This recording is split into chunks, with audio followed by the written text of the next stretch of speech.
I'm sorry, I have to interrupt you here with two No problem. angles. I have a very close friend of mine. He's like an elder brother. It's his birthday today. His name is Nikhil Kamath. He also... On Teacher's Day. Yeah. Mm. And I've learned a lot about growing up from him. You know, he's an elder brother figure. He gives me advice. He How runs old his... is he? 6 years older than me. 36, 37. Yes. Very, very well-read, knowledgeable person. I don't think he's atheist. I don't even think he's agnostic. I do believe that in his core, he's a seeker. But he won't say that himself out loud, according to me. On his own podcast, he was discussing God once. And he said something interesting. He said that if he asked one of his guests that if I put you in a box from the time you're born and no one ever tells you about religion or God, and you grow up in that box, then as an adult, would you question the existence of God or divinity or that higher power? Now that took me to a book I read a long time ago. It was called Sapiens by Yuval Noah Harari. He spoke about the origins of the thoughts of God in hunter-gatherers. Basically, when we were Stone Age people, where was the first thought of God that entered our heads? And he said that probably existentialism, thinking that, hey, why am I here? Why are these trees green? Why is the sky blue? Why are my hands and feet like this? These self-awareness based questions were probably what nomadic hunter-gatherers thought of. And that's where the concept of God got shaped up. It also parallelly takes me to Native American culture, which is much older than what we are told according to our textbooks. Red Indians. Yes. They had these underground temples that they had built out. And even, in Britain, we have the Stonehenge. So I think this concept of temples, God has been there since the Stone Age for human beings, for Homo sapiens. My question is, how did we somewhere along the way figure Tantra? How did we start connecting these practices that we do with like Japmala or mantras to that Stone Age human existential question about the higher power, about divinity? And then on some level, I also know that it was the will of the deities to place those thoughts into our heads. Now the thing is, it's taken 1,000 or more lifetimes for you to become what you are, Ma, and for me to become what I am. But if you go back to lifetime number 1 as a human being, we were probably Stone Age people just thinking about, why is the sky blue? So I will just place all these thought bubbles in front of you. Coming back to what my friend Nikhil told me about that box theory. And that's where a lot of agnostic people actually get stuck on that question of God. In terms of people ask themselves that, am I conditioned into believing that there's a God? So let's talk about conditioning over 1,000 lifetimes, starting from the Stone Age. Or you can just tell me whatever you think of what I just spoke about.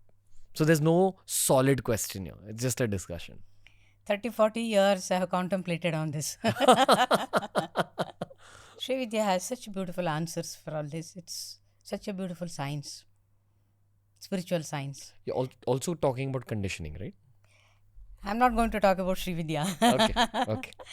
But what I'm going to say about, for your question, is inspired by Shri Vidya thoughts. Okay? God is an expression of collective consciousness. God is made in the image of man. That is what Bible says. God is made in the image of man.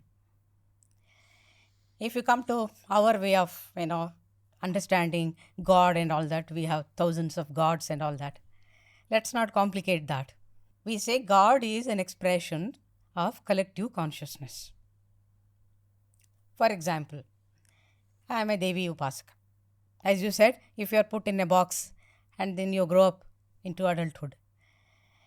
Now with the digital world, all interactions are happening and we know what is West, what is East and all that. But when nothing was of that sort was there, we were conditioned by this very concept of Godhood by our own environments. So, why God is like us? If you look at Bhagavati or a female deity, She is like another female. Plus, she has something more. We have two hands. She may have 6 or 10 or 12, 16, depending on the symbolism that is worked out in these images. Image of God is a good dharana.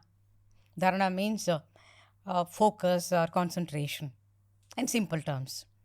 But dharana is a technical word in yoga and Shri Vidya and all that. It's much more than that. So,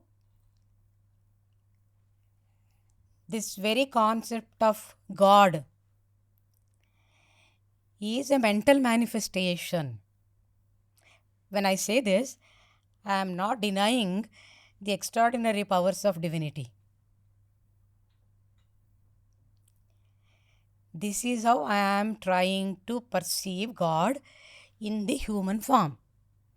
Or some people may want to see it in the form of a stone. Some people may see God in the sense something superior to me. Yes. As lightning, or rains, or sun, or moon, or a tree. In India, a big stone under a tree can become a god. How does it become? Pran Shakti. Exactly. I use my bhavana, power of imagination, kalpana, emotions, kalpana, bhavana, kalpana, put together. They are excellent two mental energies. Emotions and Imagination. Imagination. Kalpana is imagination. So you imagine things. So this very concept of God, source, is in our own thought process, our emotions, and our imagination. I know it's very hard to accept for many people, but that's the truth. But also divinity is the truth. I am coming to that next. Okay. So I want to manifest God in different ways. This is exactly the reason so many hundreds and thousands of gods are allowed in this country. Because each one would be manifesting the God according to his or her karma, samskara, vasanas. Vasanas. Once karma, got it. Samskaras are carryovers from lifetimes and your personality traits. What is vasana? Vasana is that which resides in you. Meaning of vasana is, it also means smelling, but also it's a technical word used in Vedanta and yoga. Vasana, that which already resides in you, means what? We are born like that. For example, to make people, viewers understand, there is a incense stick which you have lighted and the fragrance is coming out of it, and the whole incense stick burns down. It's only ash left over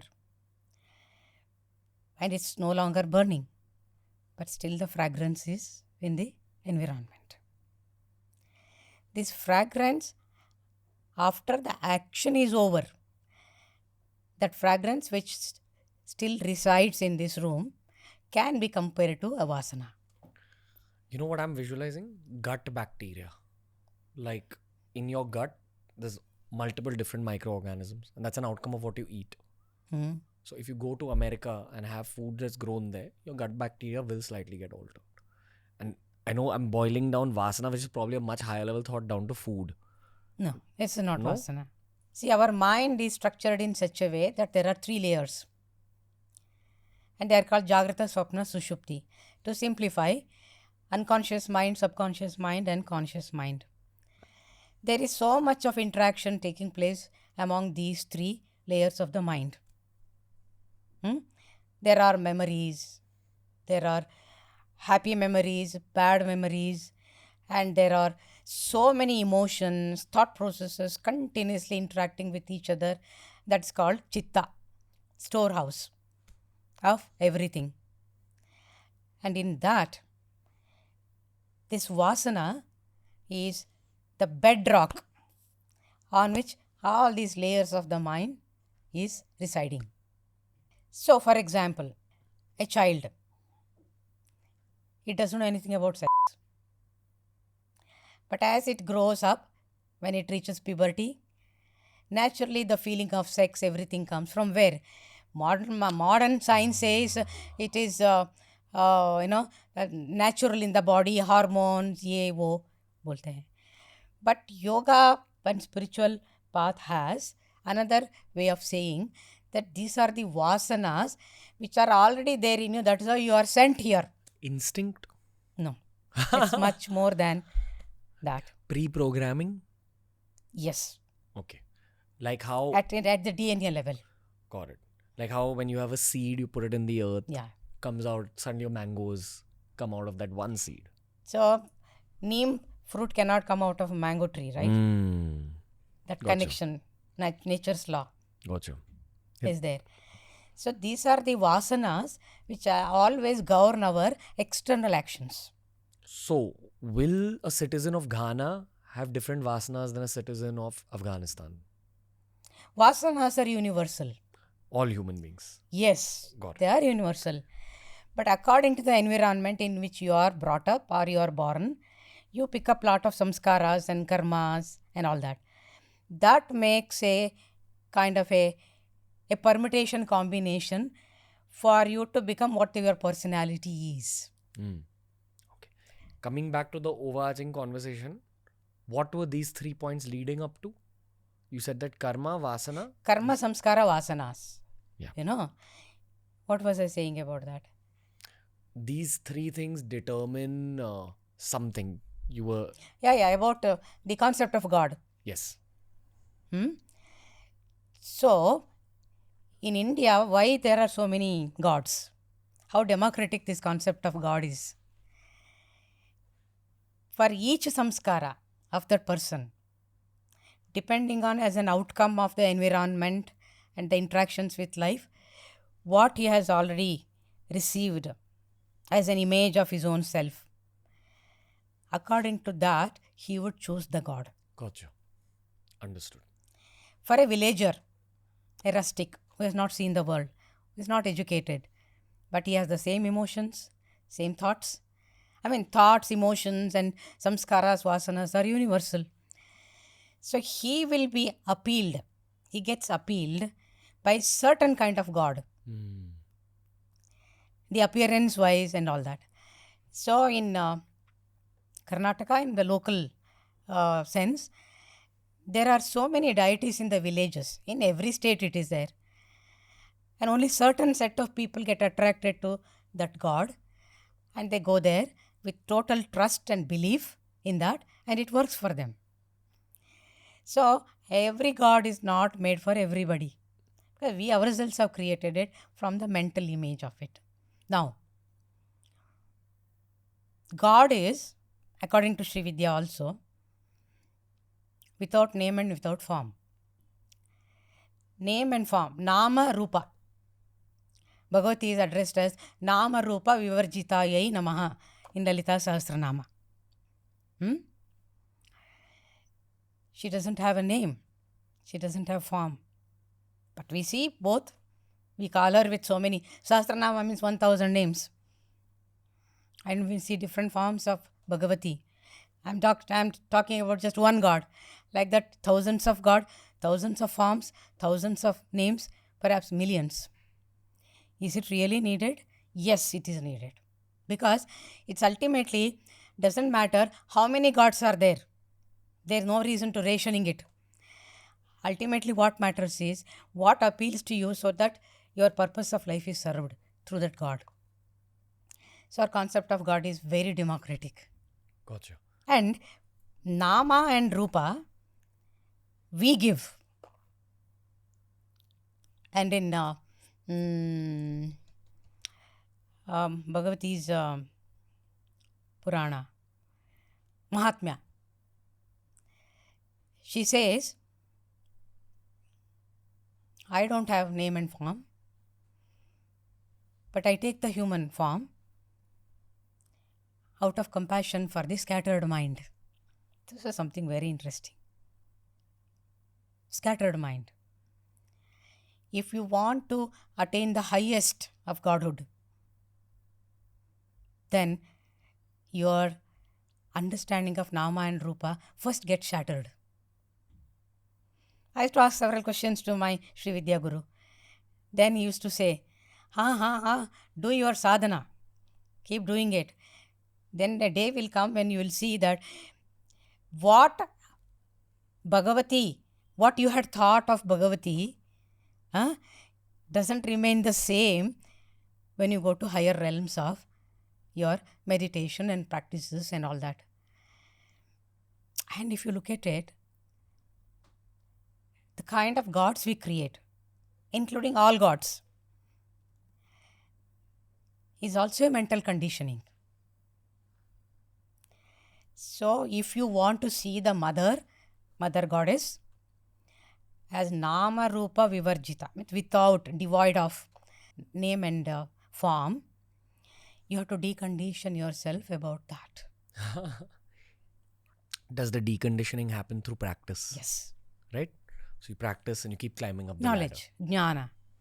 Jnana which comes to you in silence. It's not taught. Downloads. Yeah. If you enjoyed today's clip, make sure you check out these curated playlists that we've made especially for you related to the subject that was spoken about in this clip.